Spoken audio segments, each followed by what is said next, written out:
criança de cidade pequena mesmo. Mas como é que era esse negócio de mudar de uma cidade para outra e não prejudicava assim, seus amigos? Você estava fazendo amigos e tinha que mudar. Como é que era isso para a criança Ivone, né? Nossa família era muito fechada no núcleo familiar, então nós éramos 6 e então 4 irmãos e como a gente mudava muito, a gente se apegava muito uns aos outros. Então tínhamos amigos, assim, brincava muito na rua, com as crianças da rua, mas era assim, era triste quando a gente ia embora, mas acho que a criança não tem a dimensão dessa ruptura, tudo, ela está aberta para o novo, né? Por um lado era difícil você estabelecer novas relações, chegar numa cidade que as cidades menores a cultura geralmente é mais fechada, você ser aceito no grupo e depois que você é aceito aí vai embora. Então assim, sempre despedidas, mas o mais difícil não era a despedida, o mais difícil era o novo lugar. Recomeçar.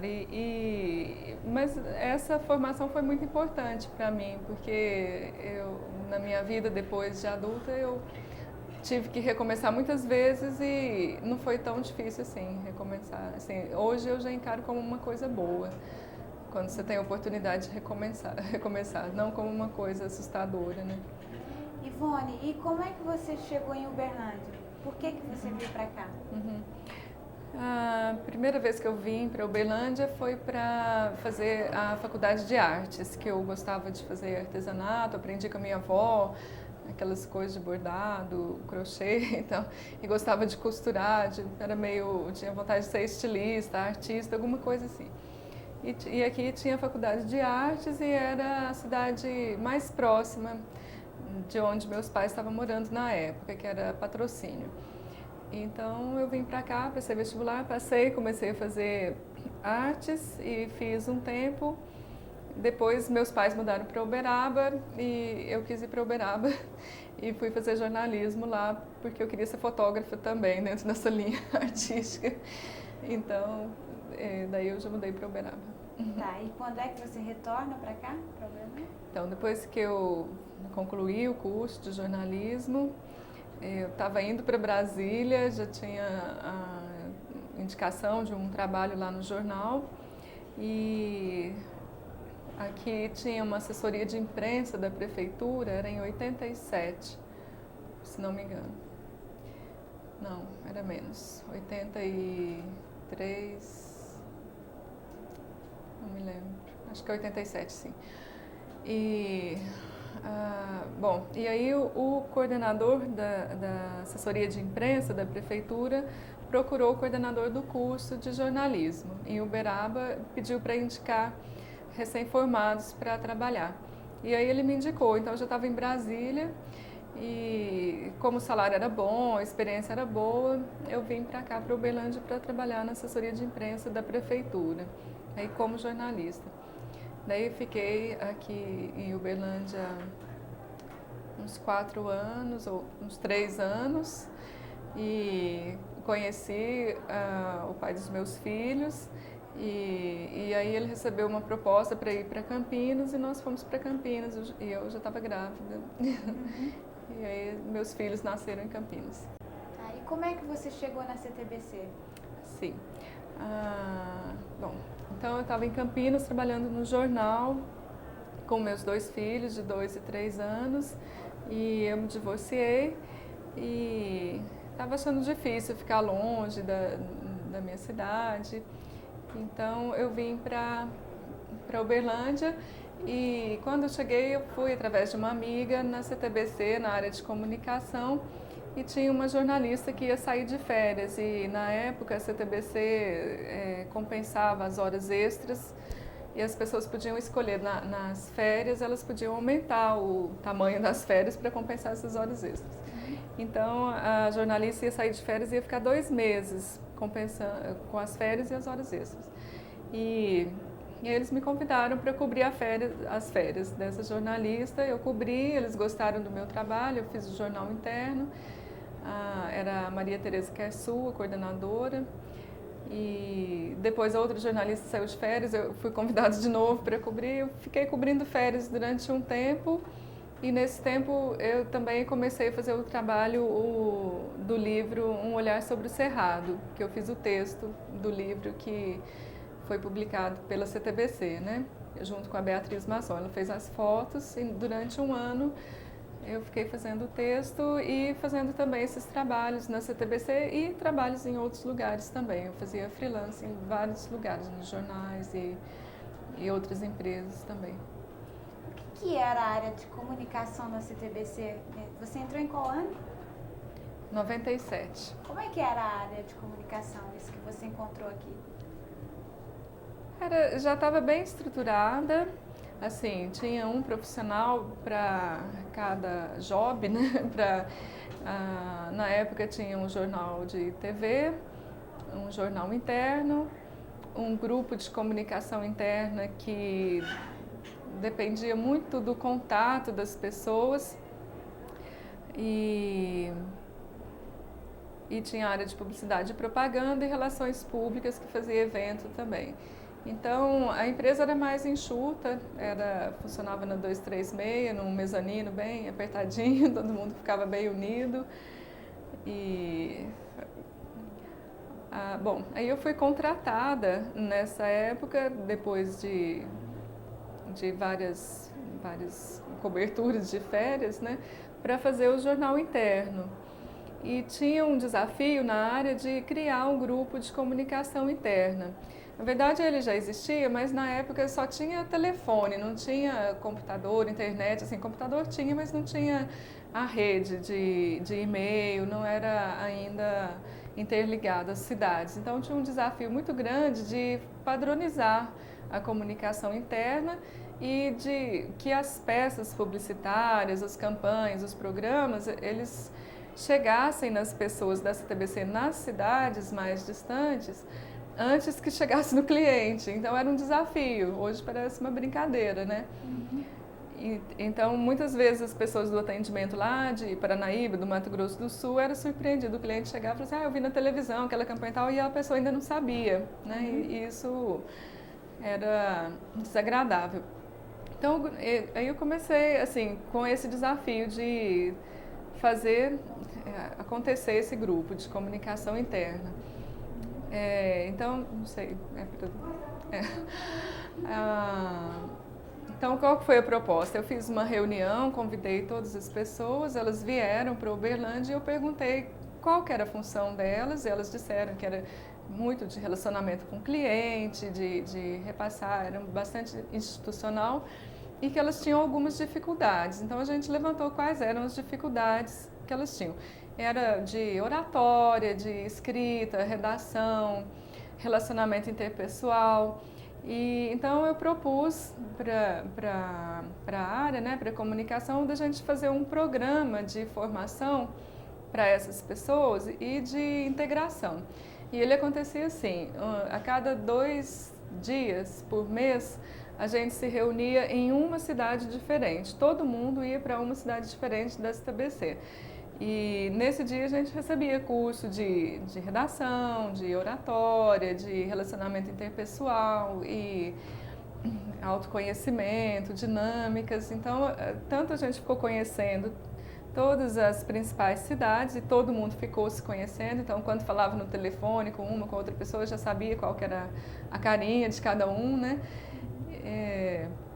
Quanto elas adquiriram essas habilidades que facilitaram para elas no trabalho, né? E hoje essas pessoas, algumas que permanecem, a maioria permanece na empresa, elas são a interface com os projetos sociais também. Foi uma coincidência, assim, foi um relacionamento que foi sendo construído, né? Que é a área que você está hoje, que é a né? área que eu estou Como é hoje. que você migrou, então, dessa parte de comunicação para os projetos sociais? Então, bom, eu como jornalista, eu sempre tive muita afinidade para esse papel social que o jornalista tem que ter. Essa foi a minha opção enquanto profissional mesmo, né? Como que eu poderia colocar meu trabalho a serviço da comunidade, da sociedade, das pessoas, né? Então, eu entrei para fazer o jornal interno, essa parte do grupo de comunicação, mas eu fui percebendo que a empresa desenvolvia algumas ações para a comunidade. algumas era o programa Adote uma Escola, que era repassar recurso financeiro para escolas públicas, que funcionou de 94 a 99, então eu entrei em 97, né, ele estava em andamento. E tinha algumas ações também, assim, algumas atividades com as crianças, por exemplo, desenho animado, então ia de vez em quando o profissional e fazia o desenho animado, ou às vezes levava as crianças para o circo, patrocinava um grupo de percussão, fazia um evento com um artista noutra escola, então tinha várias ações pontuais. E aí teve um dia em 98, no final de 98, era dezembro, no começo de dezembro, que a Maria Tereza ainda era coordenadora, e ela falou assim, que estava sobrando um recurso de 20 mil reais se alguém tinha algum projeto para realizar. Então, eu falei que eu queria fazer um relatório dessas ações sociais. E como o recurso não dava assim para fazer com super estrutura em um mês também, né?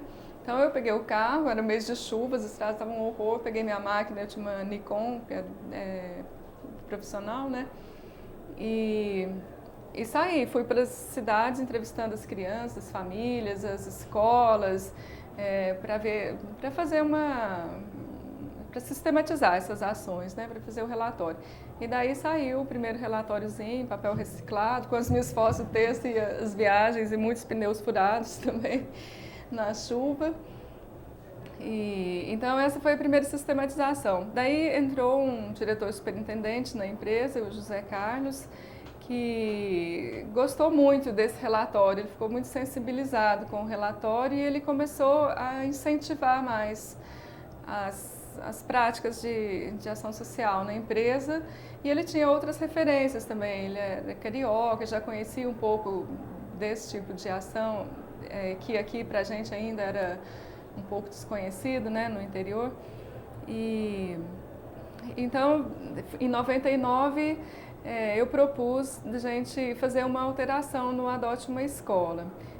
Visitei alguns lugares, um deles foi a Fundação Acesita, que o Francisco Azevedo era o presidente, hoje ele é o presidente do Instituto Telemig Celular. Então eu passei o dia todo lá conversando com ele me mostrou a experiência deles, que já era referência no Brasil, e ela foi uma experiência muito inspiradora para a gente criar o Escola de Futuro.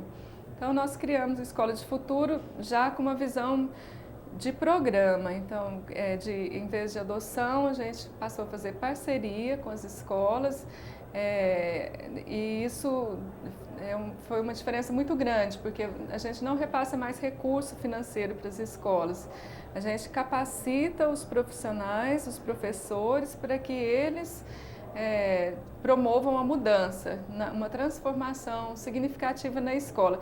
E a gente evita criar relação de dependência também. Então, quando você passa recurso financeiro e não espera nada em troca, aquela instituição fica dependente da empresa.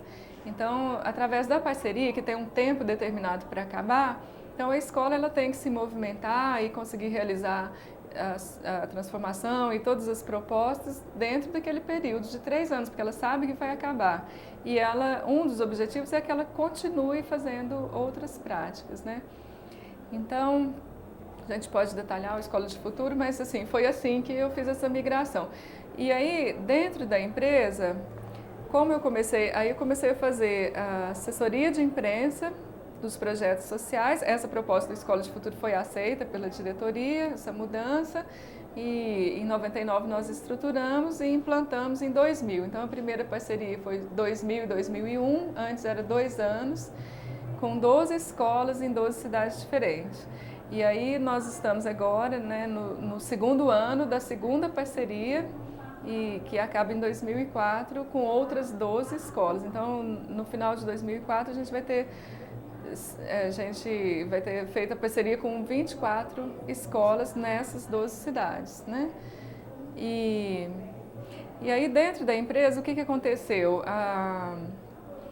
Eu fazia assessoria de imprensa e comecei a gerenciar também essas ações, porque para entrar dentro da escola com uma proposta mais consistente, nós precisamos contratar profissionais da área de pedagogia, sociologia, educação ambiental, informática educativa, artistas que trabalham com recursos voltados para serem aplicados na educação, né, como música, teatro, oficinas de desenho animado. E então tudo isso começou a virar um programa muito grande que começou a demandar uma dedicação maior. E teve uma reestruturação na empresa e aí a coordenadora, que já era a Ana Paula, achou que seria mais interessante se eu ficasse vinculada à assessoria de relações institucionais e não exercesse mais a função de jornalista, nem de assessoria de imprensa, ficasse só na coordenação dos projetos. E foi assim, então eu fui para assessoria de relações institucionais o ano passado, que foi em 2002, né? Passou pouco tempo, a assessoria de relações institucionais foi extinta, que teve outra reestruturação.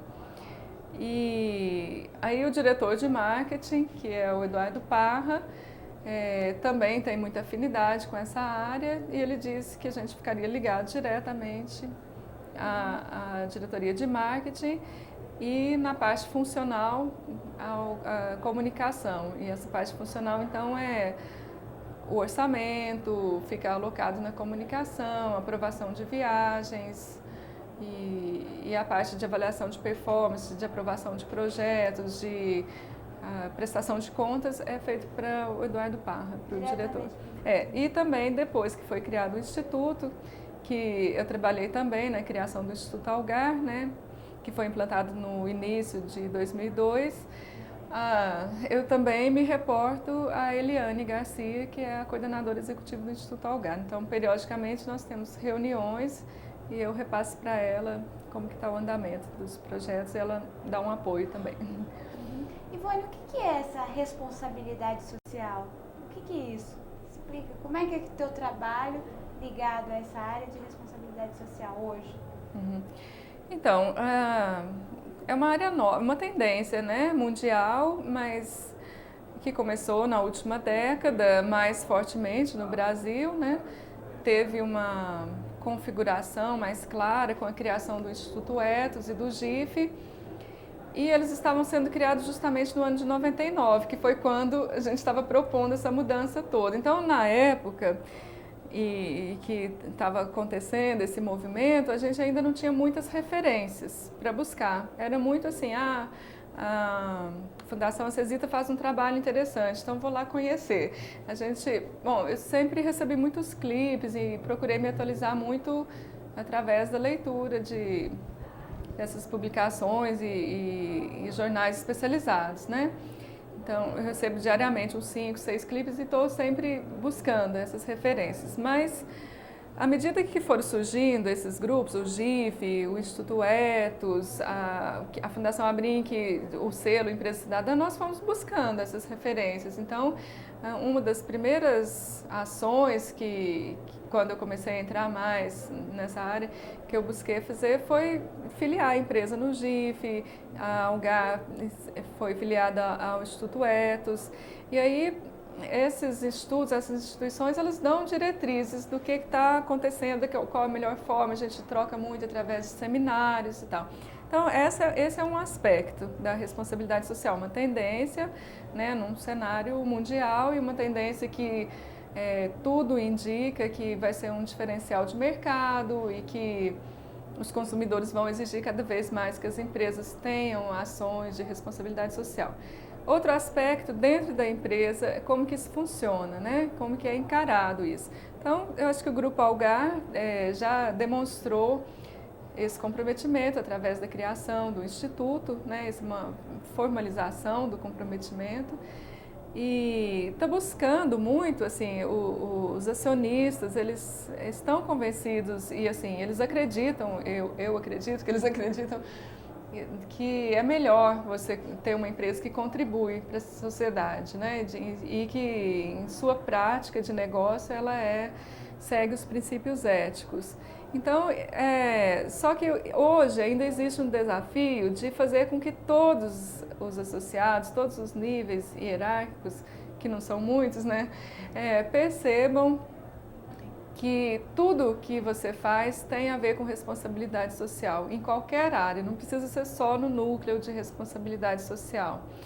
Então, se você é advogado e está no departamento jurídico, se você coloca lá nos contratos com os fornecedores que você não vai aceitar a mão de obra infantil que o fornecedor contrate, então você está exercendo o seu papel também dentro da sua função.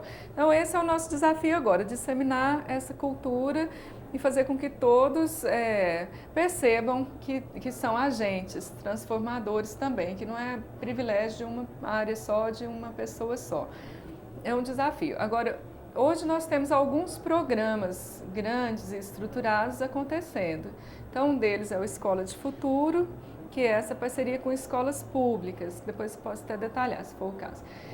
Tem outro que é a Rede Social, que foi criada esse ano, e a Rede Social, ela na verdade, é uma ideia que criou uma forma muito rápida e assim, está crescendo cada vez mais. Quando nós começamos a atuar com as escolas públicas, e um dos critérios do programa Escola de Futuro é que a escola pública atenda uma comunidade de baixa renda. Então, nós começamos a perceber que, assim, por mais que a gente tenha um reconhecimento nacional, que a gente seja convidado a todos os congressos para levar a nossa experiência, e assim, por mais que a gente esteja fazendo muito, esse muito ainda é pouco diante das dificuldades que essas crianças estão enfrentando, né? Então, a gente pensou, bom, como colocar esse potencial da empresa, que é uma referência, que é uma empresa respeitada em todas essas cidades, pelo menos nessas 12 cidades onde a gente tem o Escola de Futuro. E daí eu tive a ideia de fazer um convite, eu tinha que percorrer todas as cidades e em cada uma das escolas fazer uma reunião. E eu pedi para essas colaboradoras, né, que eram do grupo de comunicação e tal, pedi para que cada uma delas agendasse uma reunião com todas as pessoas daquela cidade que são oficialmente designadas para trabalhar com a criança e com o adolescente. Então, desde o juiz da vara da infância, o promotor, o secretário municipal de ação social, o prefeito, a primeira-dama, no caso, assim, as autoridades têm vários cargos, né? Várias cidades foram presidentes de associações comerciais, autoridades mesmo que têm poder de decisão na cidade, né? Então, nós realizamos essa reunião em 11 cidades já, em algumas cidades mais de uma, para a gente se conhecer, para falar da situação da criança e do adolescente, o que cada um estava fazendo. Então, nós mostramos o que o CTBC está fazendo, cada um falou. Daí, disso, o que a gente percebeu? Que foi a primeira vez que todos se reuniram. Então, por incrível que isso parecesse, o público é um só, eles tratam com o mesmo tipo de consequência, né? A criança, vítima de violência, de negligência, da consequência dessa desigualdade e tal. Mas eles não conversavam entre si. Então, a gente viu a necessidade de fazer um fórum permanente de discussão, primeira coisa. Então, das reuniões mesmo, já surgiram várias parcerias em algumas cidades. Isso começou em abril, nós estamos em agosto, setembro, né? No começo de setembro agora. Então, tem cidade que já conseguiu terreno para construir o lar-abrigo, outras cidades conseguiram 5 ambulâncias, outras hospital e realizar diagnóstico, fazer comissões envolvendo a Câmara de Vereadores. Então, assim, foi um despertar. Tem os resultados, né? Sim, os resultados vieram muito rápido e assim, sem tempo da gente nem respirar, né, para pensar, bom, o que nós vamos fazer com isso? Mas melhor ainda, que a gente não tem que fazer nada, né, só continuar incentivando que as pessoas continuem fazendo esse papel. Bom, outra coisa que a gente percebeu é que nenhuma dessas cidades tem um diagnóstico da situação da criança e do adolescente no município. Então, eles trabalham atendendo aqueles casos emergentes que aparecem lá, as denúncias, e com um sofrimento muito grande, porque são casos muito tristes, e aí as pessoas ficam perdidas nessa rotina de atender demandas urgentes, né? Então, quando eles se encontram, todo mundo é uma choradeira só para falar daqueles casos que realmente são muito graves, né? Aí, por não ter um diagnóstico, elas não têm um planejamento comum. Então, assim, não tem como enfrentar esses problemas, a não ser atendendo, né, as consequências. Então, qual que é a nossa proposta agora? Estivemos no Unicef, estamos negociando com o Unicef para que eles sejam nossos parceiros para ajudar a gente a fazer indicadores para fazer o diagnóstico nesses municípios. Estivemos com o Instituto Telemig Celular também, com o Francisco Azevedo, que era da Fundação Acesita, né? E ele já aceitou que o Instituto aceitou nossa parceria, fazer com que o Instituto invista prioritariamente nas cidades onde a gente tem a sede, a rede social. E o foco de atuação do Instituto é fortalecer, capacitar os conselhos de direito e conselho tutelar. Então, se a gente conseguir somar essa força deles com o do Unicef, com o da CTBC e com a vontade e o compromisso mesmo das pessoas nas cidades, isso de uma forma planejada, em poucos anos a gente consegue garantir os direitos das crianças nessas cidades, envolvendo poder público, sociedade civil e tal. Então essa é a modesta ambição que a gente tem com a rede social. Tá, Ivone, nós estamos estourando, mas eu tenho que trocar não, né? Não. Queria que você me dissesse pra gente caminhar pro final, o que é qualidade para você? Nós estamos numa feira de qualidade, sobre qualidade, não é? O que é qualidade? Você fala de vida profissional, tudo? Isso, qualidade. Eu penso que tem a ver muito com motivação e eu acredito muito que a motivação ninguém pode dar para o outro. Você tem uma motivação interna, pessoal. É claro que dentro de alguns ambientes coletivos, os dirigentes, os líderes podem criar condições para que as pessoas se motivem, né? Mais ainda. Então eu penso que tem muito a ver com a motivação e com a satisfação de ver a sua motivação, a sua vontade de contribuir, tendo espaço para ser executada e tendo resultado, tendo condições de avaliar. E eu penso que isso é na vida pessoal, profissional. É quando você dá o melhor de si, esse melhor de si tem espaço para ser aceito e traz resultado para outras pessoas. Ivone, e o que você acha de um programa como esse que a CTBC faz, de resgatar a história da empresa através da memória das pessoas? Eu acho que é um programa muito sensível e ele vem, na verdade, reparar algumas desigualdades, algumas injustiças até ao longo da história, quando a história foi contada assim, a partir da ótica de poucas pessoas. Então, a gente vê as guerras, por exemplo, um país venceu o outro, mas não fala como foi que aquele povo ficou, as mulheres que ficaram esperando os maridos, o que elas tiveram que fazer. Então, essa é a história real, né? Então, eu acho que esse trabalho do museu é recuperar um pouco essa história das pessoas, porque eu sempre falo, uma empresa, ela não tem uma vida, uma empresa não tem uma vontade, ela não é um ser. A empresa é feita pelas pessoas, né? E as pessoas que estão dentro dela, cada um tem a sua contribuição. E com certeza cada um tem uma visão diferente do que é aquela empresa, né? Eu acho que é uma forma de aproximar mais a realidade da história, se é que ela existe. E o que você achou de ter dado esse depoimento? Muito bom. Então, muito obrigada. obrigada.